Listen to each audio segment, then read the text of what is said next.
There's a video just 16 seconds long going around the internet that Vladimir Putin wants to hide at all costs. It shows two impressive explosions, a building completely disappearing, and Russian Secret Service agents running away to save their lives. This isn't movie footage, it really happened right in the heart of Russia, just a few days ago. And what you're about to find out in the next few minutes might explain why the Kremlin is freaking out, and why France has drastically ramped up production of a very specific technology. Did you know it's possible to turn a regular bomb into a smart missile with just a simple kit? This tech can change the course of any conflict, and that's exactly what went down on Russian soil. What seems impossible is happening right before our eyes, and this short video could be the key to understanding a new era of tech warfare. To get how big this operation really is, we first got to understand exactly where it happened. Bryansk isn't just any Russian region. It's a crucial strategic zone on the border with Ukraine, acting like a kind of front door into Russian territory. Think of Bryansk as Putin's backyard, a place where theoretically nothing should get through without being noticed. The FSB, which many still know by its old name KGB, is basically the Kremlin's eyes and ears. These agents are responsible for gathering top-secret intel, running spy ops, and keeping Russia's internal security tight. Having an FSB base blown up is like someone managing to bomb a CIA headquarters on American soil, something that should be basically impossible. Since the Russia-Ukraine conflict started, the FSB had been operating with almost arrogant confidence, thinking their rear was completely secure. That mindset was about to get brutally tested. July 25th, apparently just another normal day at the FSB site near the village of Belia Beryaska. The agents are going about their usual routines when suddenly the alert systems start blaring. Immediate evacuation. Enemy aircraft approaching. But here's the part that makes this story even more intense. Many FSB agents simply ignored the evacuation orders. Maybe they were overconfident. Maybe they didn't believe something like this could really happen on Russian soil. That decision would cost them dearly. Within minutes, Ukrainian tactical aviation dropped two precise hammer-guided bombs on the building.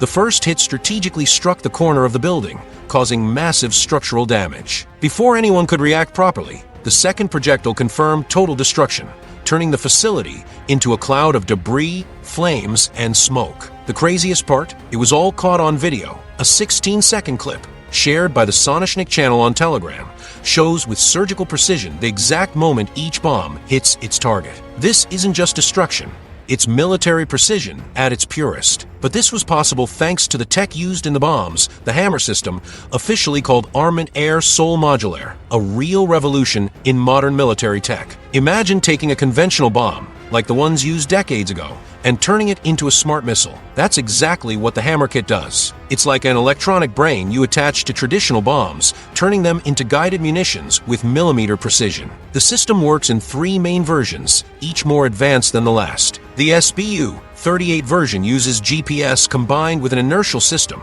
achieving about 10 meters of accuracy, which is impressive on its own. The SBU-54 adds infrared guidance, shrinking the margin of error down to just 1 meter. But the real star is the SBU-64, which combines GPS, inertial guidance, and laser targeting, keeping 1 meter accuracy even in bad weather. To put it in perspective, imagine shooting a basketball from 70 kilometers away and hitting the hoop exactly. That's literally the kind of precision we're talking about. This attack exposed something that must be causing sleepless nights in the Kremlin, the critical vulnerability of Russian air defenses in border regions. When Ukrainian recon drones not only penetrated Russian airspace, but filmed the whole operation without being intercepted, it was clear something was seriously wrong with the Russian defense system. There are two equally troubling possibilities for Moscow. Either there were no active anti-air systems in the region, which would be a major strategic failure, or the operators completely messed up by not reacting to the threat. Both scenarios are nightmares for any military command. The fallout from this failure is devastating both materially and psychologically. We're not just talking about a building destroyed, but FSB agents killed, and most importantly, the total erosion of Putin's confidence in the security of his own rear. Imagine the psychological impact. If not even the Russian Secret Service is safe on Russian soil, what other strategic sites might be vulnerable? That question must be echoing through the halls of power in Moscow. The response to this attack has been heard worldwide. One of those responses came from France, which built the Hammer kit and couldn't just stand by watching their technology succeed. In a smart strategic move, the French Ministry of Armed Forces signed a multi-million euro contract with Safran to drastically speed up Hammer kit production. The numbers are impressive. Production jumped from 830 units in 2024 to 1,200 units planned for 2025, a nearly 45% increase. But here's the key detail. All those extra units are destined exclusively for Ukraine. This is a 128 million euros investment,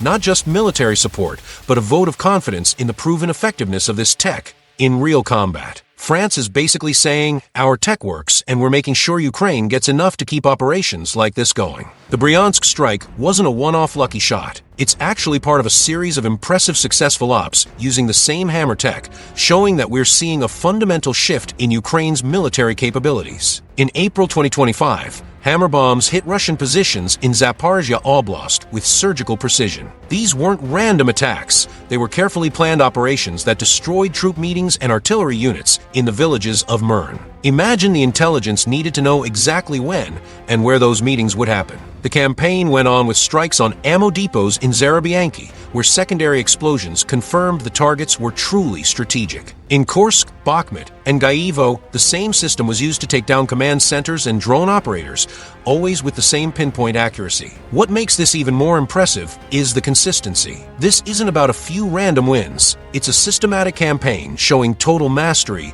of the tech and tactics. Each of these strikes sent a clear message. Ukraine has developed the capability to hit strategic Russian targets with precision and regularity, forcing Russia to completely rethink its defense strategy. But why has this French technology become such a game changer in the conflict? The success of the hammer system can be explained by three key factors that, together, make an almost unbeatable combo. First, the operational safety distance. When you can launch munitions from 70 kilometers away, you're totally out of range of most enemy air defenses. It's like boxing with way longer arms. The opponent just can't hit back. Second, surgical precision with a margin of error as small as 1 meter in ideal conditions. That means you can hit exactly what you aim for, minimizing collateral damage and maximizing psychological impact. When the enemy knows you can hit the exact window of a chosen building, it totally changes the conflict's dynamics. Third, operational flexibility. The hammer kits can be installed on multiple air platforms, from modern F-16s to Soviet-era MiG-29s. That means Ukraine can use both Western-supplied aircraft and its existing fleet to carry out these operations. This combo creates what military strategists call a power projection weapon, the ability to influence events far beyond the traditional front line without risking your own resources too much. The fallout from this strike goes way beyond just blowing up a building or killing some FSB agents. We're witnessing a fundamental shift in the conflict's strategic balance, with ripple effects that reach all over Russian military planning. The Kremlin now faces a tough strategic dilemma. They either have to seriously beef up air defenses across all border regions, spreading out military resources and weakening other areas, or accept that future similar losses are inevitable, further killing morale and internal trust. Either choice is a strategic win for Ukraine. If Russia reinforces defenses, they have to pull anti-air systems from other places, creating vulnerabilities elsewhere. If they don't, they're basically admitting strategic sites remain easy targets. More importantly, this strike shows Ukraine has developed real power projection capabilities beyond traditional front lines. This changes diplomatic negotiations fundamentally, because now Ukraine can threaten targets deep inside Russia,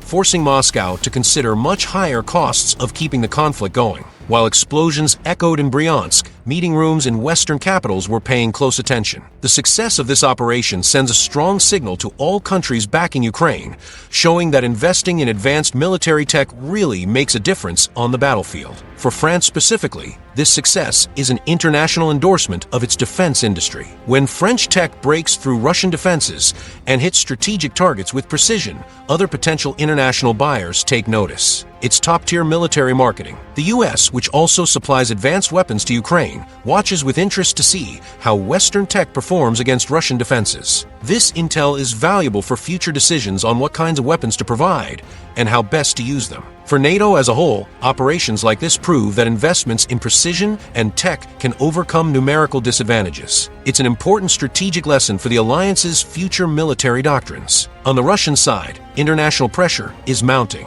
When Secret Service sites can be hit on Russian soil, the story that Russia is winning the conflict becomes a lot harder to sell domestically. based on the patterns so far, we can expect Ukraine to keep expanding its long-range ops using hammer tech. With 1,200 new units arriving in 2025, operational possibilities multiply exponentially. The question isn't if more similar attacks will happen, but where and when. Russia will probably try to adapt its defenses, but adaptations take time and resources, luxuries they might not have enough of. For the international community, these developments signal that future conflicts will increasingly be defined by technological precision rather than just raw numbers. Countries investing in precision systems will have a disproportionate advantage over those relying on traditional tactics. It's worth noting that while some specific info about casualties and exact damage can't be fully independently verified, the overall pattern of successful ops using hammer tech is well documented by multiple sources. And with that, we wrap up another chapter in this tech saga that's redefining how we understand modern conflicts. When Ukrainian forces can hit the Russian Secret Service right on their own turf